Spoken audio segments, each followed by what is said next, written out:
feel like I'm ready for my close-up. It's all about you, huh? Right, Hody Bear?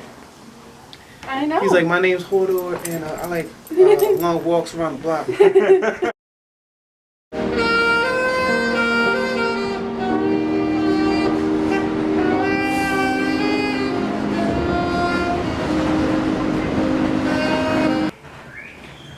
What's going on? We here, my main man, Geo the Rican, iStandard Zone, Whereby? engineer etiquette, Yes, sir. / producer, VX Burroughs' own. Boogie down. You already know, man. This guy's been doing a lot, man. Like, trust me, for a little Texas guy to take notice, it's serious. So, tell people a little bit about yourself. All right. Well, I go by the name of Geo the Rican, man. Producer, engineer. A lot of my, successes and a lot of my credentials are all engineering. From your perspective, like, why should we producers even like get an engineer? Like, can we just mix our own stuff? Well, yes, but I think it's also good to have like the unbiased ear, or at least if you're gonna do it yourself, you have to approach it as an engineer. Right. And I feel like pushing some faders and turning some knobs sometimes could equate to engineering, and like there's a difference between getting like your music to sound kind of balanced and actually mixing your record and making things stand out, fall through, cut through, and things like that. And I believe if you're going to do it yourself, it's all about the approach. Because me, as a producer, I use Logic and I rewire it to Reason. So when I see those screens, my mind is just producer. Yeah. You know what I'm saying? I'm doing any tweaks and all that, in Reason and in Logic. But as soon as I open up that Pro Tools, engineers on. You know what I'm saying? I usually give it some time too. It's not, I never kind of like try to hardcore mix while I'm making the beat. You know what I'm saying? I try to make every sound good within the DAW to kind of give me less work, mixing. You know what I'm saying? Wise. But that's just because I'm both. But it's again all about the approach.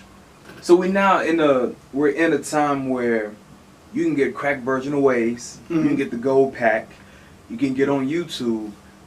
You can do some pretty decent stuff, but where does that put you guys? Because I guess my whole thing is the argument is starting to become everyone is bootstrapping, but in a sense what they're doing is they're cutting each other out. So how does someone who's dealing with producers with that mindset and artists with that mindset, how do you fit in? You can sell everybody the same paint, but you're not going to get the same picture. Even if you have a cracked version of Waves. Right. If you don't know how to use it, if you're just using it because you saw your man use it or you saw a YouTube video use it, but you're not really taking the time to learn what that does, you know what I'm saying? Like the whole Waves bundle comes with a ton of plugins. There's no way even some engineers to say they sat through and tried every one. You know what I'm saying?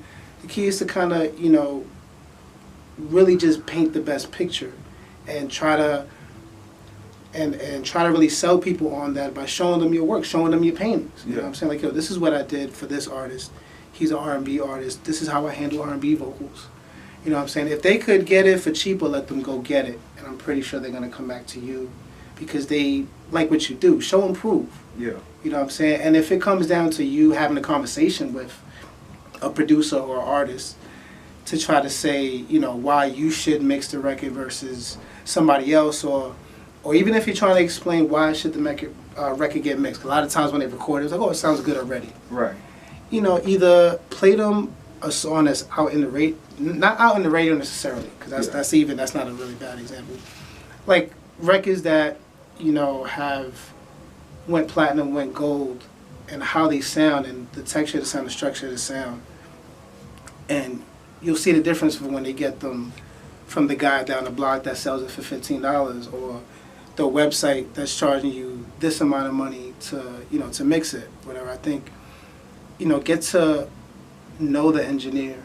Right. A lot of people could get the plugins anywhere, they could do it themselves, but it's just, I think it's easier, it's less time consuming. And similar to why the artist is not always making the beat, because they need time to be the artist. The producer needs time to just produce. Focus on making the best beats. And there's an engineer that's going to focus on making the music sound great. How do you provide value in a time like this? Because granted, like, I feel like whenever you have like that shining light, like that one. So for instance, we have 40. He's an engineer turned producer. Mm-hmm. So not everyone's trying to mock that. Everyone's trying to do that. But of course, we don't understand like the years he put in there. He actually went to school for this. Yeah, man. Because this day and age, you have to have a slash. You can't just be right. But how do you provide? How do you provide value to people who are thinking like they have to provide a slash? I provide. I told you I was stoned, by the way. I provided, at least I provide teaching scenarios. Okay. Where I'm going to just teach you how to fish instead of selling you the fish. You know what I'm saying? Like, you know, through my engineer etiquettes that are like really, you know, not to brag about it, but it really is the in between of learning through YouTube and learning through the school, because, you know, the stuff that I'm saying on these engineer etiquettes, you're not going to learn it. Like I'm sorry, like my first one was called How to Run a Session. The school's not going to teach you. They're not going to do a mock session. You know, like they'll probably, you know, let you record, like on a recording on a technical level. But on a personal level, where you gotta, you know, communicate with people, socialize with people, you're in charge of all these people that may or may not come to your studio, how you interact with them. They're not going to teach you that in YouTube. There's no engineer personality class on YouTube, you know what I'm saying? And there's not a, you know, unless, you know, Full Sail got it, because that's like one of the biggest in like new NYU, they're not going to have like child psychology and audio engineering, you know what I'm saying? So there's a lot of things that I'm trying to teach on that level, and that's free. You know what I'm saying? And I also offer tutoring. So I could, if you're a producer and you feel like you're ready for that slash, me as an engineer and who I am, you know, I kind of represent that new age of engineer. We're not the older secret keepers, you know what I'm saying? Especially in the age like YouTube, I give away free game for nothing. Do you feel like nowadays, like, you're giving the knowledge for free, but also, do you feel like it's solidifying, like, okay, this guy knows what he's doing, let me go get my record mixed by him? No, but, you know, I have recorded with Ja Rule, Mano, Uncle Murder, Iman Shumpert when he was with the Knicks, you know what I'm saying? Oh, nice. To Hattie Racks, you know. Shout out to Hattie Racks, man. Shout out to Hattie Racks, man. BX, that's another BX brother. Yeah. So, you know, I could throw those names out there. I mean, they're in my bio. Right. And usually when they, you know, when they ask for samples of work, you know, I'll send them to, like, I have a playlist on my YouTube channel. And usually when they see the first name Ja Rule, they see the second name Mano, they're usually pretty sold. Yeah. But it's definitely, I extra sell them when they come here, you know what I'm saying, in the Blue Note studio, and they see how I work. They see that I'm very caring, you know what I'm saying? Like, it's not about liking the song or not. It's about providing a service and doing, and like getting the job done. The way that music production, because I said this before, and Sis talked about it too. Shout out to Sis from iStandard. Sis, man. VP. So this terminology that we're using, we've been doing this for a while. Yeah. And this is kind of, again, going down that rabbit hole. Do you feel like sometimes your lingo can kind of scare away the guys who are not so serious, in a sense? Because that's my problem. Not yet. Because sometimes I have to catch myself. Cause like those. But sometimes I also try to separate it. You know, separate the real ones from the uninitiated. Like, I try to kind of test you, and I try to throw some more jargon at you. But now I really find myself, and sometimes with clients, and that's really, you know, I'm trying to make sure that, like, even if I say fly the hook and they don't know what that means, you know, to say, okay, look, like, you don't have to say the hook twice. I'm going to just copy and paste it to the end of the verse, you know? Yeah. But at some point, like, if I say, do you know how many bars you got? And they say, what? Then I'm like, come on. You can get it home, but also, like, and this is for my producer community, I'm well aware where I'm at. So I'm well aware of the people that are watching my YouTube channel.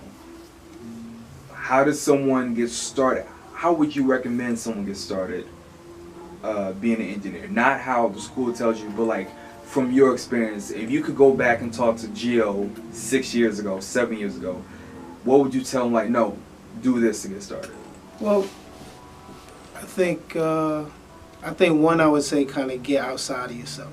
Okay. Because I feel like, you know, being an engineer, to just engineer your own music is only going to get you so far. You're going to have to make some bread, you know what I'm saying? When I first went to the Institute of Audio Research, I was 22. I've been making beats since I was 14. And I've heard about it on like the radio stations, High 97 Power. I heard about them years growing up. When I was 22, I decided to go to the school as a back door to get my beats in the studio. I just happened to be really good at it, like really good at engineering. So it's like I made a career out of my hobby to support my hobby. You know what I'm saying? So it's like, if what I would tell myself is get outside of yourself. Gotcha. Because, you know, because you're working your heart out on music that isn't yours. Right. As a producer, remember, as a producer, you're gonna hear beat, and it's great because as an engineer you get to hear other people's music. Right. You know what I'm saying? But you really have to get outside of yourself, and it's not about what you think sounds good, or, you know, like your taste is very objectively, I believe. Yeah. So it's very objective kind of job.